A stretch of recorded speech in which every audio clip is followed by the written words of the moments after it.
Not only কি যখন আমি এখানে আছি ওই টাইমে, আমি আগেও শুনেছি আগে যারা সিপি ছিলেন তাদের টাইমেও উনি সাংসদ তহবিল থেকে অনেক টাকা দিয়ে কখনো পুলিশ লাইনে ফ্লাড লাইট লাগানো, কখনো ওখানে একটা প্যাভিলিয়ন মতো তৈরি করে দেওয়া, অনেকগুলো স্পোর্টস প্রোগ্রামে ওনার হেল্প আমরা সবসময় পেয়েছি। আজকেও প্রোগ্রামের ব্যাপারে আমি খুব সংক্ষিপ্তে বলবো, কারণ অনেকগুলো কর্মসূচি আছে। আমি যেটা বলতে চাই কি আজকে জমানায় এই যুগে আপনারা জানেন কি সিসিটিভি হচ্ছে সব থেকে ইম্পর্টেন্ট, আমি বলবো ক্রাইম ডিটেকশন প্রিভেনশন অথবা ট্রাফিককে স্মুথলি রান করার জন্য একটা ইম্পর্টেন্ট ইকুইপমেন্ট। আমি যদি রিসেন্টলি একটা দুইটা ঘটনাকে উল্লেখ করে বলি তো আপনারা সবাই দেখেছেন দিল্লিতে যে একটা বড় ঘটনা ঘটলো দিল্লি ব্লাস্ট, ওর মধ্যে যদি ফ্রেম বাই ফ্রেম যে অ্যাকিউজড ছিল, কোন গাড়ি ব্যবহার হয়েছিল, ওটা যদি আজকে আমরা সকালে জানতে পেরেছি, তার সির্ফ একটা রিজন আছে কি বিভিন্ন জায়গা পুরো শহরকে হয়তো সিসিটিভি থেকে প্রপারলি কভার্ড করা হয়েছিল। ক্লোজ সার্কিট টিভি ক্যামেরা ছিল বলে আজকে আমরা এই সব তথ্য জানতে পেরেছি।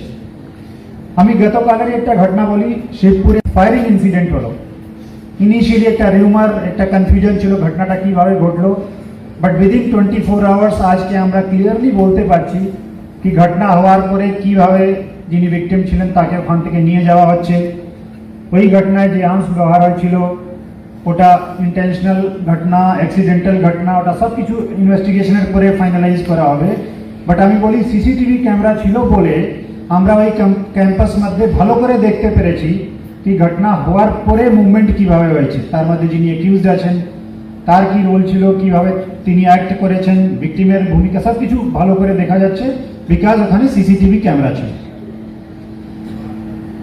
এই কনটেক্সটে আমি বলবো কি আমাদের ওনার সঙ্গে একবার আমার অফিসে কথা হলো, উইদিন 5 মিনিটস উনি 50 লাখ টাকা 50 লাখ টাকা সংসদ তহবিল থেকে স্যাংশন করে আমাদেরকে সিসিটিভি ক্যামেরা বাড়ানোর ক্ষেত্রে খুবই ওটা ইম্পর্টেন্ট একটা ভূমিকা ওই ফান্ডের হয়েছে। তো আমি স্যারকে ধন্যবাদ জানাতে চাই। স্যার যেভাবে আপনি পুলিশকে হেল্প করেছেন এইভাবে কন্টিনিউ করে যান।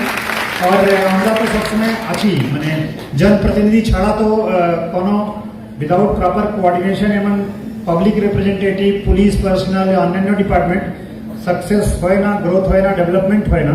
তো স্যার তো সবসময় আমাদেরকে হেল্প করতেই থাকেন। ওই টাকা থেকে আমরা 20 ক্যামেরাস আর 14টা খুবই ইম্পর্টেন্ট ANPR ক্যামেরা, যেটা automated number plate reader camera হয়, গাড়ির নাম্বার পাওয়া যায়। যদি কোনো গাড়ি ক্রাইম করে পালায় তাহলে বিভিন্ন স্ট্র্যাটেজিক লোকেশনে আমরা 14টা ক্যামেরা লাগিয়েছি, ওখান থেকে ইমিডিয়েটলি আমরা গাড়ির নাম্বার পেয়ে যাব।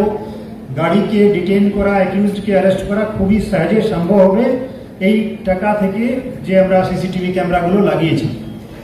এর ছাড়া আজকে 2-3টা আরও কর্মসূচি আছে। কিছু লোককে হেলমেট ডিস্ট্রিবিউট করা হবে। পারপাস হচ্ছে যাতে সবাই হেলমেট পরেন, যাতে ট্রাফিকের যখন আপনি গাড়িতে যাতায়াত করছেন কোনো দুর্ঘটনা না ঘটে, কোনো ফেটাল অ্যাক্সিডেন্ট না ঘটে, তার জন্য হেলমেট পরা খুবই ইম্পর্টেন্ট। আজকে হেলমেট ডিস্ট্রিবিউশন করা হবে। মৌসুমী মজুমদার আর ওনার পুরো টিম যারা আমাদেরকে ট্রেন করেছেন, আমাদের মেয়ে স্টুডেন্টদেরকে ট্রেন করেছেন, তাদেরকে সার্টিফিকেট প্রোভাইড করা হবে। আর অন্যান্য যারা ড্রাইভার বন্ধুরা আছেন তাদের সঙ্গে ইন্টারাকশন করা হবে। আর একটা ছোট্ট পাওয়ার পয়েন্ট প্রেজেন্টেশনও আছে। আমি খুব বেশি আমার বক্তব্যকে দীর্ঘায়িত করতে চাই না, বাট আবার আমি একবার সম্মাননীয় সাংসদ শ্রী প্রসূন ব্যানার্জি সাহেবকে ধন্যবাদ জানিয়ে আপনাদের